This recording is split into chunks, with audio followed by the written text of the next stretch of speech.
있는 단 하나의 구절을 꼽으라면 어디입니까? 오늘 본문이에요. 요한복음 3장 16절이죠. 이 문장은요, 평범해 보입니다. 화려한 수사도 없고 어려운 문학적 기교도 없습니다. 그러나 이 한 절에 위대한 하나님의 은혜와 사랑이 선포되고 놀라운 구원의 길이 계시됩니다. 마치 성경 66권을 다 녹여서 이 한 절에 다 쏟아 부어 놓은 것 같은 그런 압축적인 내용이죠. 하지만 듣기에는 너무나 아름답고 은혜롭게 들리지만 가만히 생각해 보면 쉽게 이해할 수 없는, 사실은 도전적이고 충격적인 내용이 이 안에 가득합니다. 왜냐하면 우리의 본성과 이성을 거스르는 개념들이 여기에 나와 있기 때문에 그렇습니다. 시편 기자는 17편 7절에 이렇게 말합니다. 주께 피하는 자들을 그 일어나 치는 자들에게서 오른손으로 구원하시는 주여, 주의 기이한 사랑을 나타내소서라고 고백하고 있는데, 그 시편 기자의 고백처럼 이 구원의 이야기 속에 주의 기이한, 이해할 수 없는, 설명하기 힘든 그 사랑이 나타납니다. 저는 오늘 이 사랑을 우리가 발견하고 묵상하고 깨닫는 시간이 되길 주의 이름 축복합니다. 우리가 같이 한번 암송해 볼까요? 요한복음 3장 16절, 우리 모든 크리스찬들이 암송하는 구절인데 함께 하겠습니다. 시작. 하나님이 세상을 이처럼 사랑하사 독생자를 주셨으니 이는 그를 믿는 자마다 멸망하지 않고 영생을 얻게 하려 하심이라. 아멘. 아멘. 죄송해요. 그 영어권에서 잘하신 분 영어로 하면 하셨을 텐데. 자, 첫째 우리가 이해가 안 되는 게 뭐냐? 하나님이 세상을 사랑한다는 거예요. 여기서 세상은 두 가지 의미가 있습니다. 먼저 첫 번째 의미는 우리가 두 발 딛고 있는, 살아가는 이 세상, 하나님이 창조하신 세상을 말하는 것이죠. 성경은 세상이 아담의 타락 이후에 하나님의 심판을 받아 망가졌다라고 증언합니다. 지구는 실제로 태초의 아름다움을 잃어버린 상태입니다. 그래서 로마서는요, 이렇게 말합니다. 피조물들이 다 이제까지 함께 탄식하며 함께 고통을 겪고 있는 것을 우리가 안다. 피조물이 탄식하며 고통받는다는 거예요. 그 피조물도 썩어짐의 종노릇한 데서 해방되기를 간절히 사모한다.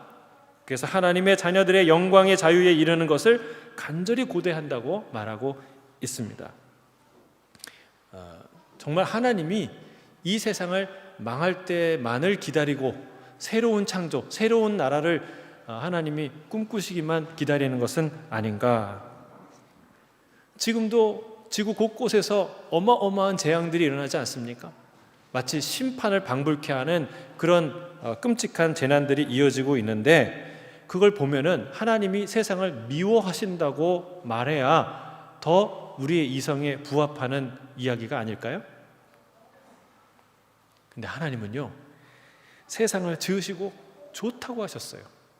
근데 그냥 좋다고 말씀하지 않고 보기에 심히 좋았더라라고 성경은 증언하고 있습니다. 세상은 지금 우리가 사는 이 현재보다 훨씬 더 아름다웠었고, 그리고 앞으로 더 아름다울 수 있지만 세상은 여전히 아름답습니다. 하나님이 아름답게 지으셨기 때문에 그렇습니다. 하나님은 당신이 지으신 이 세상을 사랑하십니다. 세상은 여전히 하나님 소유입니다. 우리에게 잠시 맡기셨을 뿐이에요. 위탁하셨죠. 그러나 하나님 소유예요. 주님이 이 세상의 아름다움을 뭐라고 얘기하셨냐면, 저 들에 있는 백합화를 봐라. 이 백합화가 솔로몬이 입은 그 모든 영광으로도 이 백합화 한 송이만 못하다라고 얘기하셨어요. 여러분 동의하십니까? 공감하십니까? 진짜로 솔로몬이 어마어마한 부를 영광을 가진 거 아세요? 아니 그거보다 이 꽃 한 송이가 너무 하나님 예수님이 과장한 거 아니실까요? 여러분 주님은 분명히 그렇게 말하고 있어요. 우리는 그냥 이 박물관에 시덥지도 않은 그림 하나 걸어놓고 와 이게 작품이다 그러는데 여러분 어마어마한 작품을 하나님은 바닥에 깔아놓으셨어요. 그래서 박물관에 걸어놔야 될 그 작품을 우리가 밟고 다녀요. 실감이 안 되세요? 어마어마한 분이에요 하나님은. 세상은요 하나님의 아름답고 귀한 작품들로 가득합니다. 그래서 하나님이 세상을 사랑한다라는 것은 조금 이해가 갈만하기도 한 얘기예요. 전체 상황을 보면 좀 이해가 안 되지만 그러나 이 세상의 두 번째 의미를 보면 정말 이해하기가 어려워요. 두 번째 세상의 의미는 이 세상에 살고 있는 사람들을 뜻하는 거죠. 물론 그들은 하나님이 미워하시는 죄에 물든 사람들입니다. 그들의 죄는 여전히 미워하시지만 죄인들을 사랑하신다는 거예요. 주님은 내가 의인을 위해 온 것이 아니고 죄인을 위하여 이 땅에 왔다라고 말씀하십니다. 마치 의사가 환자를 위하여 왕진하듯 주님이 죄인을 고쳐서 살리기 위해서 이 땅에 오셨다 말씀하십니다. 예수님의 인생을 한 문장에 비유하자면 예수 그리스도는 주어, 십자가는 동사, 그리고 목적어는 죄인이라는 거예요. 예수님이 그러니까 죄인은 예수님의 인생의 형용사나 부사가 아니었어요. 정확하게 죄인을 위해 이 땅에 오셨고 자기의 삶을 사셨어요. 여러분 생각해 보세요. 어떤 양민이나 의인을 위해 자기 목숨을 바치는 사람은 종종 있습니다. 그러나 아무도 죄인을 위해서 자신의 목숨을 바치는 사람은 없어요.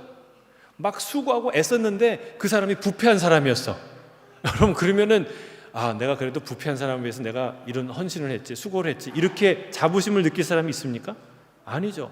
내 인생은 낭비됐구나, 내 에너지와 돈은 낭비됐구나, 허비됐구나, 이렇게 여기지 않겠습니까? 그럼 근데 주님이 죄인을 사랑하신다는 거예요. 죄인을 위해 목숨을 바치신 거예요. 여러분 의인을 사랑하는 것도 쉽지 않습니다. 왜냐하면 타인을 사랑한다는 것 자체가 어려워요. 그런데 의인이 아니라 죄인을 어떻게 사랑할 수 있냐는 거예요. 그럼 죄는 미워하지만 죄인을 사랑한다고 하시잖아요. 그 말이 맞죠. 맞는데 아름다운 얘기고 놀라운 얘기지만 가만히 생각해 보세요. 이해가 되십니까? 그 말이 그게 두 개가 따로 존재할 수가 있냐는 거예요. 죄인이라는 말은 이미 죄와 인, 사람 인자가 붙어있는 한 단어예요. 두 개가 떨어져서 똑같은 의미로 존재할 수가 없어요. 그렇죠? 떨어지면 전혀 다른 존재, 다른 의미가 되는 거예요. 죄는 그냥 우리 주머니, 호주머니에 넣었다가 안주머니에 넣어놨다가 기분이 나쁘거나 또 이제 거룩한 마음이 오면 쓱 꺼내서 쓰레기통에 버릴 수 있는 그런 게 아니라는 거예요. 여러분 바이러스에 감염된 사람은 바이러스 취급을 당해야 안 당해요? 당하죠. 왜? 나는 바이러스가 아닌데. 제가 코로나가 걸리면 제가 여기서 설교할 수 있어요?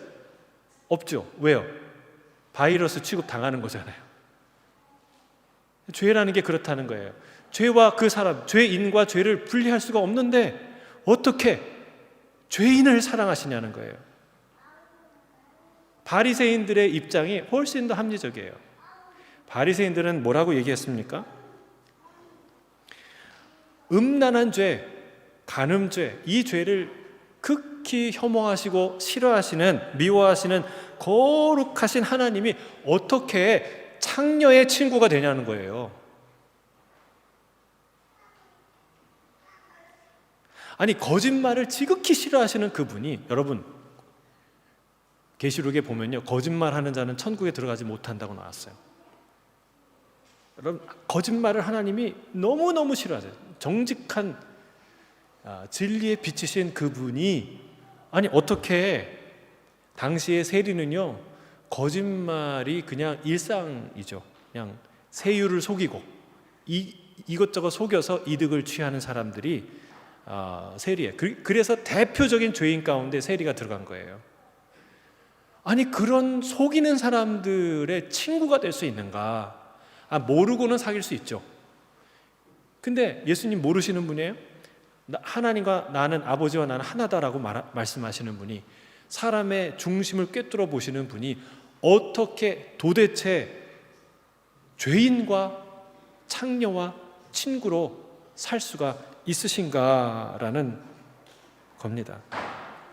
여러분, 이게요, 그러니까 멀리 있는 얘기를 해서 그렇지, 우리 자녀가 만약에 우리 자녀들 중에 무슨 교도소 갔다 나온 애랑 친구로 지낸다, 절친이다, 그럼 여러분 놔두시겠어요?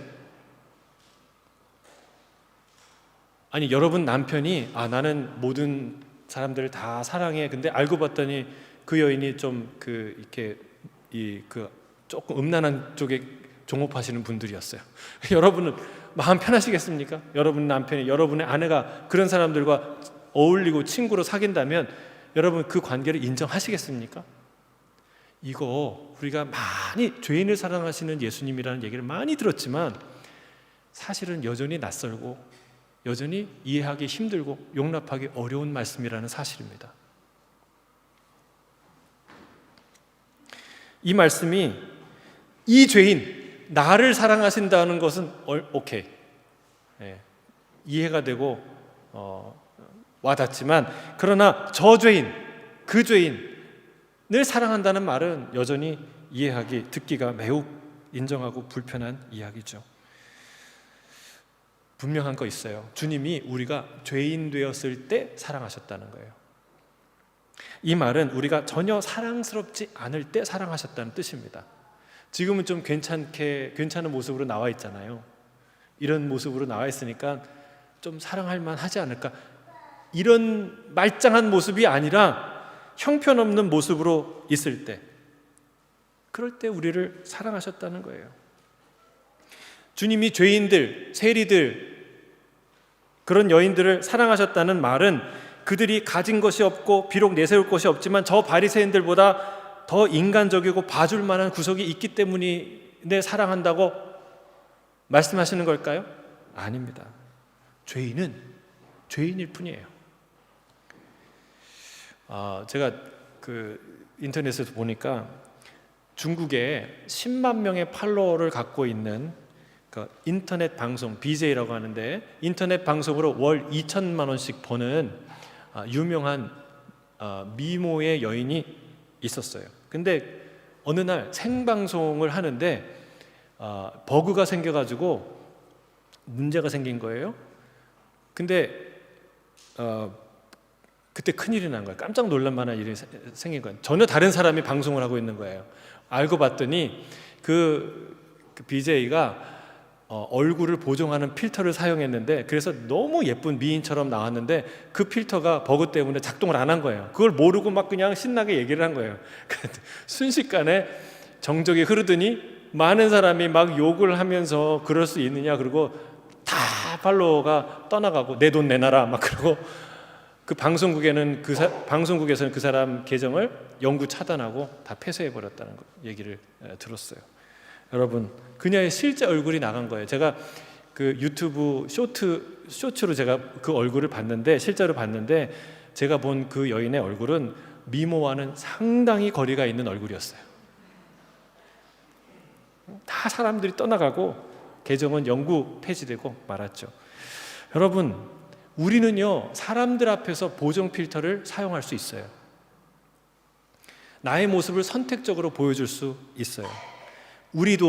나라는 이정호라는 인간을 선택적으로 좀 보면 꽤 괜찮은 인물이에요. 봐줄만 해요.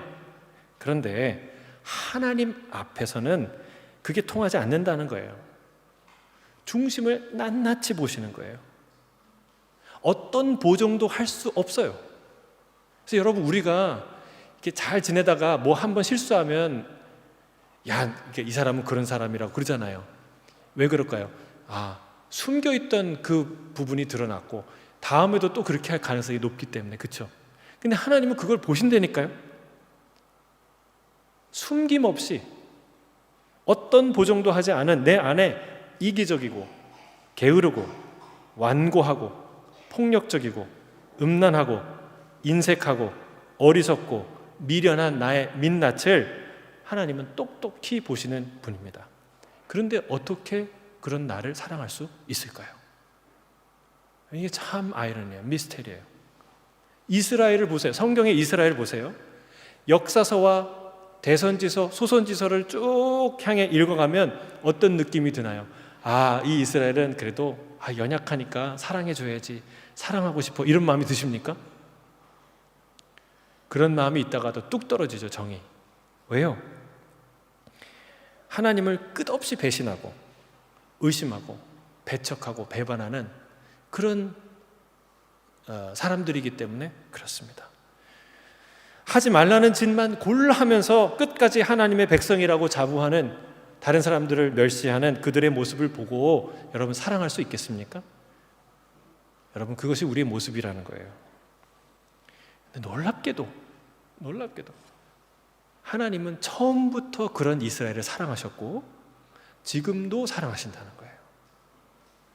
여러분, 이게 미스테리가 아니고 뭐겠습니까?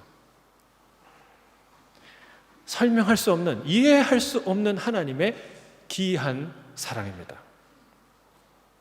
자, 두 번째 사랑은 무엇이냐? 독생자를 주실 만큼 하나님이 우리를 사랑하신다는 거예요. 자, 이처럼 사랑하셨다라는 말이 두 가지로 해석될 수 있는데, 하나는 앞서 말한 14절의 방법과 같이 사랑하셨다는 뜻이죠. 모세가 광야에서 뱀을 든 것 같이 인자도 들려야 하리라. 그런 놀라운 희생적 방법, 십자가를 통해 사랑하셨다라는 얘기고요. 두 번째 해석은 뭐를 주실 만큼? 독생자, 하나밖에 없는 독생자를 주실 만큼 사랑하셨다라고 해석할 수 있어요. 여러분, 이 둘 다 사실은 비슷한 내용이죠. 엄청난 방법으로, 엄청난 사랑으로 우리를 사랑하셨다는 말이기 때문에 그렇습니다. 여러분, 얼마나 죄인을 사랑하신다고요? 하나밖에 없는 독생자를 주실 만큼. 이 말씀이 이해가 됩니까? 여러분, 이것도 이해할 수 없는 말이에요. 어떤 사람이, 세상에 누가 다른 일을 위해 자신의 아들을 내어주는 부모가 있습니까? 있어요? 여러분, 잘못 들으면 이게 아동학대처럼 얘기를 들리는데, 여러분, 예수님은 아동이 아닙니다. 영원부터 존재하신 창조주 하나님이시고 하나님의 영광의 광채시고 본체의 형상이신 놀라우신 분이에요. 그분이 자발적으로 아버지의 뜻을 이루기 위해, 기꺼이 순종하기 위해 결단하신, 헌신하신 일이에요. 그 길을 가신 거예요. 아버지 하나님의 입장에서는, 아버지 하나님은 소중한 아들, 독생자를 주실 만큼 누굴 사랑했어요? 죄인, 우리를 사랑하셨고, 아들 예수님은 기꺼이 아버지 뜻에 그 끔찍한, 놀라운, 어려운 일을 순종하실 만큼, 자기의 영광과 목숨을 주저없이 내놓으실 만큼 누구를? 죄인을, 우리를 사랑하셨다는 사실입니다. 그럼 이게 어떤 의미인지 하나님이 알려주기 위해서 하신 명령이 아브라함에게 너 가서 이삭을 바쳐라 라고 하신 명령입니다. 여러분, 아브라함이 도대체 하나님을 얼마나 신뢰했으면 아들을 아끼지 않고 하나님 앞에 드릴 수 있었을까요? 여러분, 이게 어떤 아들입니까? 제가 이제 50 갓 넘었는데 자녀가 4명이에요. 복이 많죠. 다 이제 컸어요. 얼마나 이쁘게 잘 컸는지 감사해요. 근데 제가 100살이 돼도 아들 한 개 없어요. 딸 한 명이 없어요. 그런데 100살이 되어서 간신히 기적적으로 하나님이 주셨어요. 여러분, 그 아들을 드릴 수 있겠습니까? 살 만큼 산 내가 죽지, 이 생떼 같은 아들을 어떻게 하나님 앞에 바치겠습니까? 여러분, 이렇게 항변하지 않았겠습니까? 하나님, 해도 너무하시지, 나를 데려가세요. 내가 나를 드릴게요 라고 얘기해 볼 수 있지 않았습니까? 그러나 아브라함은 한마디도 하지 않았어요. 그리고 아들을 드립니다. 여러분, 이거는 아브라함이 정신 이상자가 아니에요. 하나님을 얼마나 신뢰했으면, 하나님을 얼마나 경외했으면, 하나님이 선하신 하나님이라는 걸 얼마나 확신했으면, 하나님이 이 일을 통해서 나에게 비극을, 아픔을 주시려는 게 아니라 선한 일을 행하시려는 것을 얼마나 확실히 믿었으면 그런 일까지 할 수 있었냐는 거예요. 그래서 하나님이 이 일을 통해서 뭐라고 얘기합니까? 아브라함아, 아브라함아, 이삭에게 절대 손대지 마라. 내가 이 일로 인하여 네가 나를 참으로 경외하는 줄을 알았다.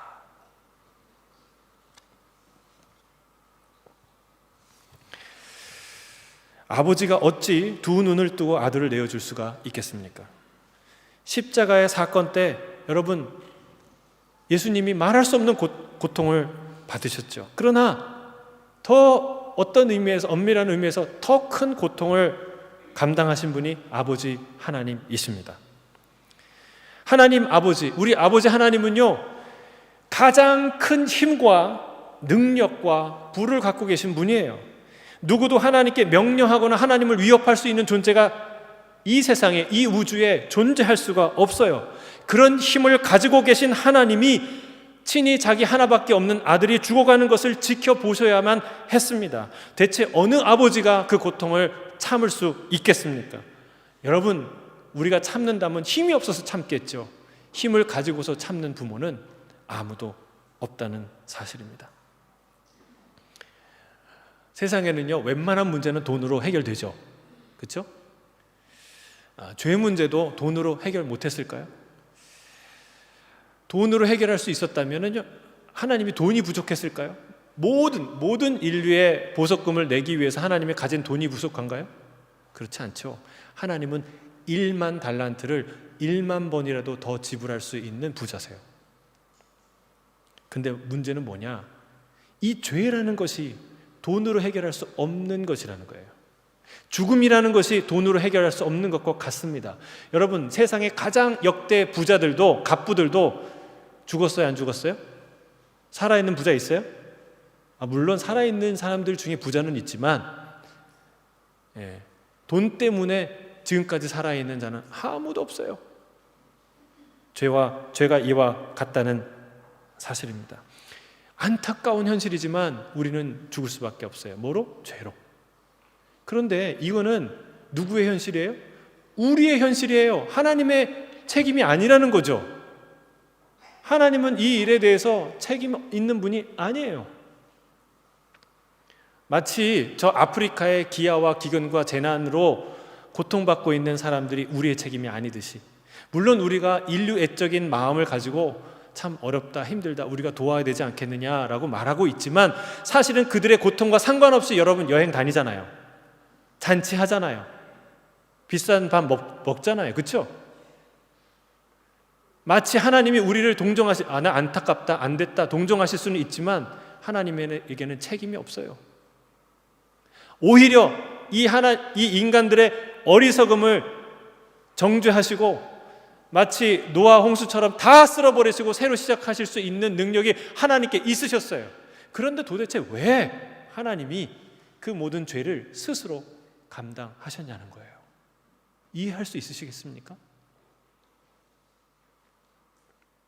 세상에 어느 신이 피조물의 죄를 대신 집니까?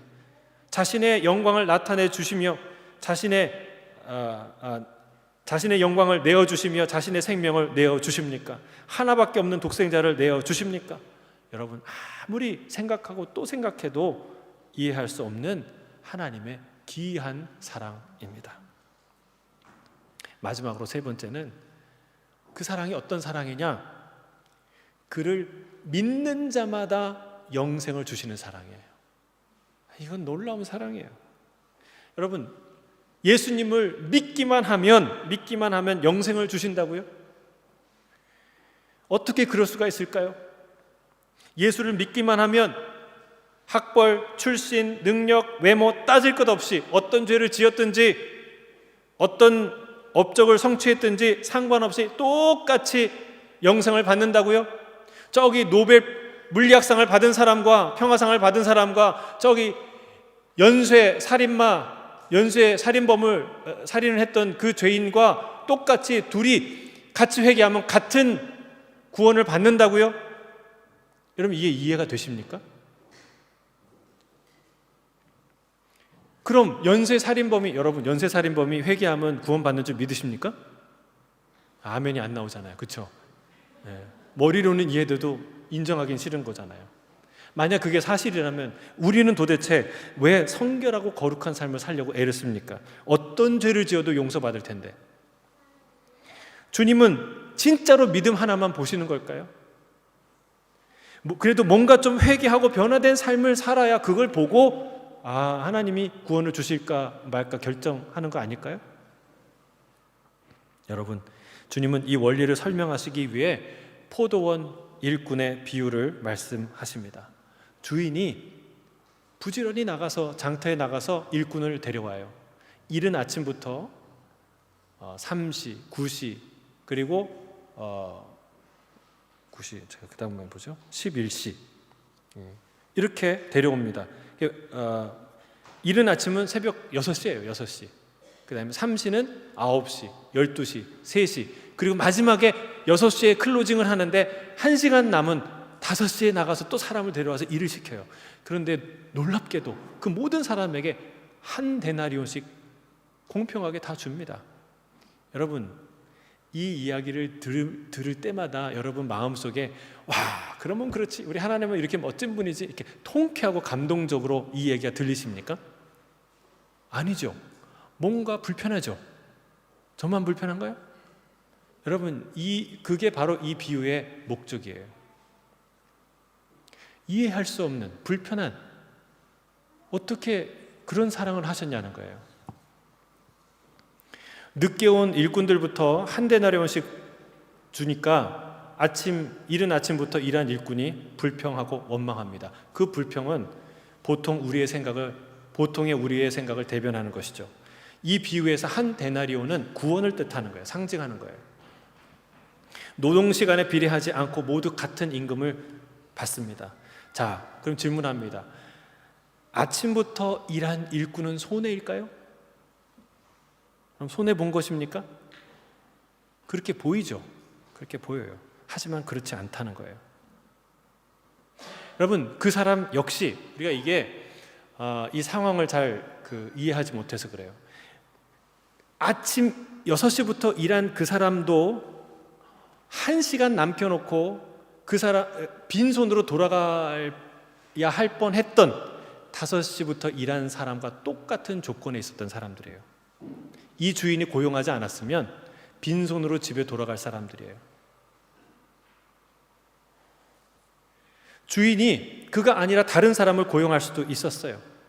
하지만 그는 이 주인으로 인해서 좋은 포도원에서 즐겁게 일을 할 수 있는 특권을 누렸고, 그리고 약속된 정당한 임금을 받았어요. 여러분, 이게 보통 우리 인력시장을 생각해서 그렇지 이 비유의 취지에 맞게 우리가 조금 과격하게 해석하면 이 상황은 어떤 상황이냐면 대공황 상황이에요.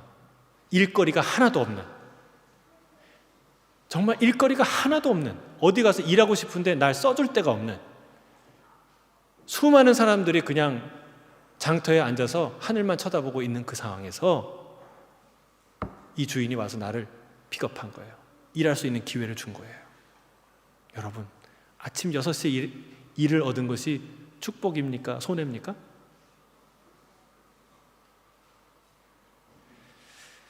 자, 이 비유의 특징이 하나 더 있는데, 그것은 독자들이 대부분 자신을 어떤 사람에 대입해서 생각하냐면 이른 아침부터 와서 일한 일꾼의 자기를 생각해. 대부분의 크리스찬들이. 여러분들 그러시죠? 근데 이게 일종의 의도된 착시 현상이에요. 여러분, 실상 우리는요 5시에 막차 탄 사람들이에요. 여러분 중에 목사님, 저는 모태신앙인데요, 저는 집사, 권사, 장로인데요, 난 할 만큼 했는데요. 예, 맞아요. 그런데 여러분 생각해 보세요. 모태신앙이 아침부터 와서 일하는 사람이라면, 단지 어려서부터 예수 믿은 것이, 교회 나온 것이 아침부터 일한 일꾼의 조건이라면, 그러면 자, 똑같은 잣대로 바리새인들을 한번 생각해 볼까요? 바리새인들은 어떤 일꾼일까요? 바리새인들과 여러분 비교가 잘 안 되세요? 여러분, 모태신앙이라고 얘기했을 때는 무슨 뭐 선교사처럼 헌신하는 게 아니잖아요. 주일날 예배 나오고, 그렇죠? 기껏해야 봉사 한두 시간 하고, 그거예요. 그런데 내가 아침부터 이랬다. 바리새인은요, 구약 성경을 다 외우고 금식하고 하루에 3번씩 5번씩 기도하고 금식 기도하고, 여러분 어마어마한 헌신의 삶을 사는 사람들이에요. 그러면은 바리새인들은 몇 시에 왔을까요? 바리새인들이야말로 새벽부터 일한 사람 아닐까요? 그런데 이 비유에 보면 바리새인은 오후 5시에 일한 사람 명단에도 들지 못한 사람들이에요. 그럼 우리는 몇 시에 왔을까요? 여러분, 이른 아침부터 일한 일꾼은요, 적어도 어느 급이냐면 모세, 엘리야, 다니엘, 다윗, 바울, 이 정도 급이에요. 이제 좀 감이 오시죠? 그러면 우리는 몇 시에 왔을까요? 이제 감이 오실 거예요. 자, 우리는 몇 시에 왔어요? 5시도 아니에요. 5시 55분. 그렇죠? 5시 한 55분 정도에 왔어요. 그런데 나보다 조금 늦게 온 사람이 있어요. 5시 56분에 온 사람이 있고 7분에 온 사람이 있어요. 근데 그 사람들이 나랑 똑같이 한 데나리온을 받아요. 그래서 막 화가 난 거예요. 나보다 1분 늦게 온 사람 보고, 당신이 나보다 1분이나 늦게 왔는데 똑같이 한 데나리온을 받아? 이건 불공평해. 막 화를 내는 거예요. 자, 이런 모습을 아침 일찍부터 와서 일했던 다니엘이 보고 있어요. 모세가 보고 있어요. 어떤 생각을 할까요? 여러분, 이게 우리의 모습이라는 거예요. 그리고 정확하게 이게 우리에게 베풀어진 하나님의 사랑이라는 거예요. 우리는 56분에 왔냐 57분에 왔냐 이 차이지, 여러분 뭐 제 3시에 왔냐 9시에 왔냐 이 차이가 아니라는 거예요. 이 얼마나 은혜를 모르는 태도입니까? 구원받은 사람은요, 거룩한 삶을 살아갑니다. 거룩한 삶을 살기에 구원받은 것이 아닙니다. 만약 그게 기준이라면 큰일 납니다. 대부분, 아니 모든 사람이 탈락됩니다. 구원을 받은 사람이 그 은혜에 의해 거룩해지는 줄로 믿습니다. 우리가 왕의 자녀다워서 그분의 양자 되는 것이 아닙니다. 왕의 양자가 되었기에, 그분이 우리를 선택하셨기에, 입양하셨기에, 당신의 자녀 삼았기에 우리가 변하는 줄로 믿습니다. 반드시 그렇게 됩니다. 여러분 생각해 보세요. 당신이 왕이라면 입양한 그 왕자를 가만두시겠습니까? 왕자답게 만드시지 않겠습니까? 주님은 우리를 공주답게, 왕자답게 만드실 줄로 믿습니다. 시작은 어디예요? 하나님, 이해할 수 없는 사랑. 이 이야기를 들은 니고데모의 머리는 복잡했을 거예요. 왜? 니고데모는 바리새인이었거든요. 아니, 단지 믿기만 하면 그 모든 혜택을 다 준다는 게 사실인가? 그게 어떻게 말이 되나? 겨우 포도원에서 1시간 일한 사람이 어떻게 12시간 일한 사람과 똑같이 임금을 받을 수 있다는 말인가? 여러분, 이것 역시 이해할 수 없는 하나님의 기이한 놀라운 사랑인 줄로 믿습니다. 우리가 이런 사랑을 받은 자들입니다. 오늘 마지막으로 제가 에베소서 2장 1절부터 8절 말씀을 읽어드릴 거예요. 우리 자막을 준비했는데 우리말 성경으로 준비했어요. 우리 한 구절 한 구절 우리 같이 천천히 읽겠습니다. 하나님의 놀라운 사랑을 사도 바울은 이렇게 표현합니다. 시작. 여러분 또한 여러분의 허물과 죄로 죽은 사람들이었습니다. 그때 여러분은 이 세상 풍속을 따라 허물과 죄 가운데 살았고, 공중의 권세 잡은 자 곧 지금 불순종하는 아들들 가운데 활동하고 있는 영을 따라 살았습니다. 그때는 우리도 다 그들 가운데 속해 육체와 마음이 원하는 것들을 행하며 육체의 욕망대로 살았습니다. 우리도 그들과 우리를 마찬가지로 태어날 때부터 진노의 자녀들이었습니다. 자, 스톱. 여기서부터는 감동적으로 읽으셔야 돼요. 자, 4절 시작. 그러나 자비가 풍성하신 하나님이 살리셨습니다. 우리를 사랑하신 그 크신 사랑으로 인해 허물로 죽은 우리를 그리스도와 함께 살리셨습니다. 여러분은 은혜로 구원을 받은 것입니다. 그리고 그리스도 예수 안에서 함께 일으키시고 함께 하늘에 앉히셨습니다. 이는 그리스도 예수 안에서 다가오는 모든 세대에게 하나님의 은혜가 지극히 풍성함을 보여주기 위한 것입니다. 여러분은 믿음으로 인해 은혜로 구원받았습니다. 이것은 여러분에게서 나온 것이 아니요 하나님의 선물입니다. 아멘. 할렐루야. 이 놀라운 선물, 이 기이한 사랑을 우리에게 주신 주님을 찬양합니다. 하나님께 영광과 찬양 박수 올려드리겠습니다. 아멘. 기도하겠습니다. 사랑하는 주님,